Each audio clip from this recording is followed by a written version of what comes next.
What just happened in the skies over the Mediterranean could mark a turning point in the growing Middle East crisis. A ballistic missile launched from Iran reportedly crossed Iraqi and Syrian airspace and headed toward Turkey before being intercepted by NATO defenses. According to Turkish officials, the missile was neutralized in time, with debris later falling in southern Turkey without casualties.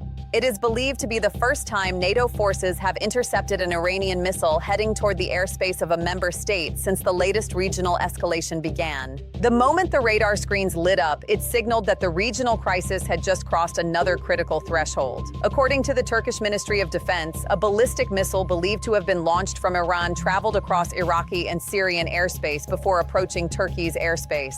The projectile was detected early by NATO's integrated air and missile defense systems operating in the Eastern Mediterranean. Defense officials say the missile was successfully intercepted before it could enter Turkish airspace.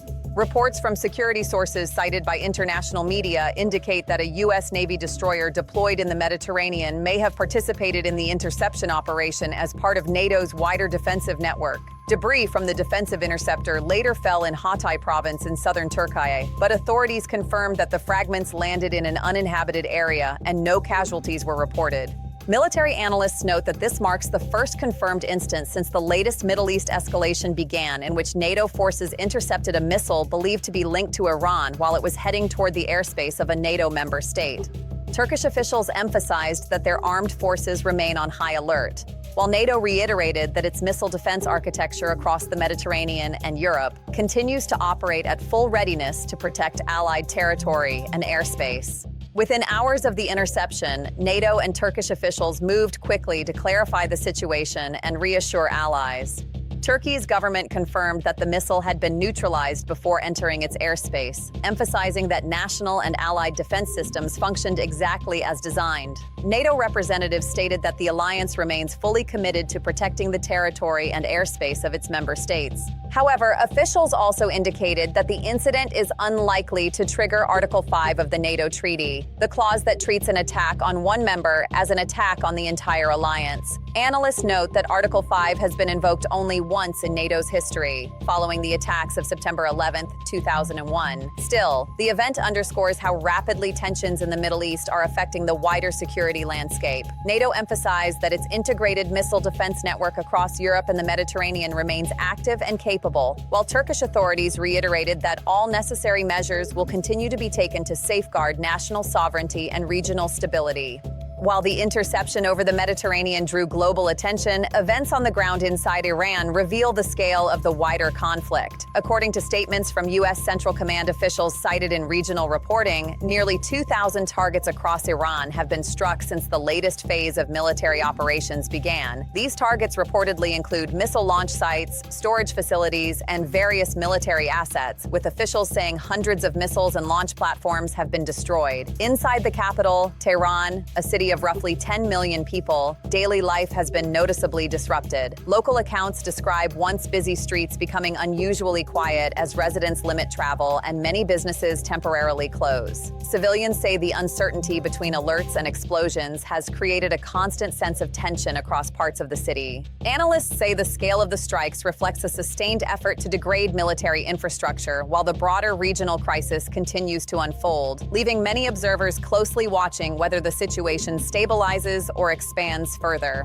Behind the strategic calculations and military updates, the human cost of the conflict is becoming increasingly visible. According to figures released by the Iranian Red Crescent, at least 787 people have been reported killed inside Iran since the latest escalation began. Additional casualties have also been recorded across the region, including 11 deaths in Israel and 6 U.S. service members, according to publicly cited reports. Inside Iran, residents describe a tense atmosphere as communities adjust to repeated alerts and uncertainty. In Tehran, where nearly 10 million people live, many families have chosen to remain indoors, while authorities urge calm and caution. Local witnesses say the most difficult moments often come during the quiet periods between incidents, when uncertainty about what might happen next weighs heavily on residents. Analysts note that while military objectives often dominate headlines, the broader humanitarian impact continues to grow as the conflict stretches stretches across multiple areas of the region, affecting everyday life for millions of civilians caught in the middle of a rapidly evolving crisis. Even thousands of miles away, the shockwaves from the Middle East crisis are beginning to raise concerns on another front. Ukrainian soldiers and military analysts are increasingly questioning whether the growing confrontation involving the United States, Israel, and Iran could eventually affect Western military support for Kyiv.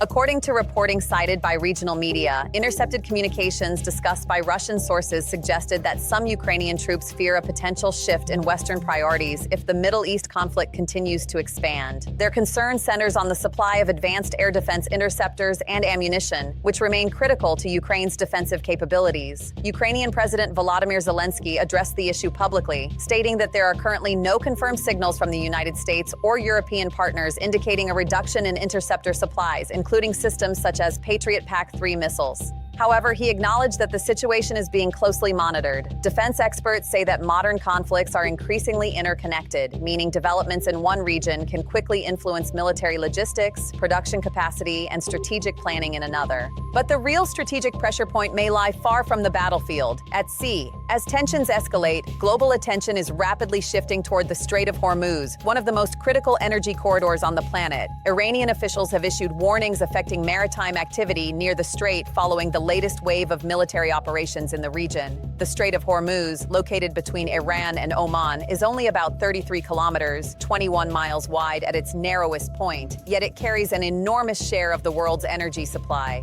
According to data from the U.S. Energy Information Administration, EIA, roughly 20 million barrels of oil per day pass through the strait, about 20% of global petroleum consumption.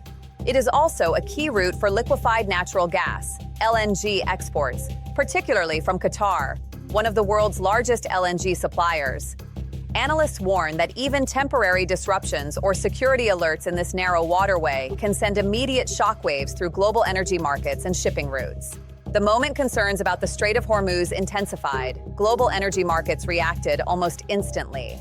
Shipping data and satellite tracking services reported a sharp drop in vessel traffic near the strait as several major shipping companies began rerouting or delaying voyages due to rising security risks. Market responses followed quickly. Brent crude oil prices jumped roughly 13%, reaching around $82 per barrel shortly after the disruption warnings, according to international energy market reports.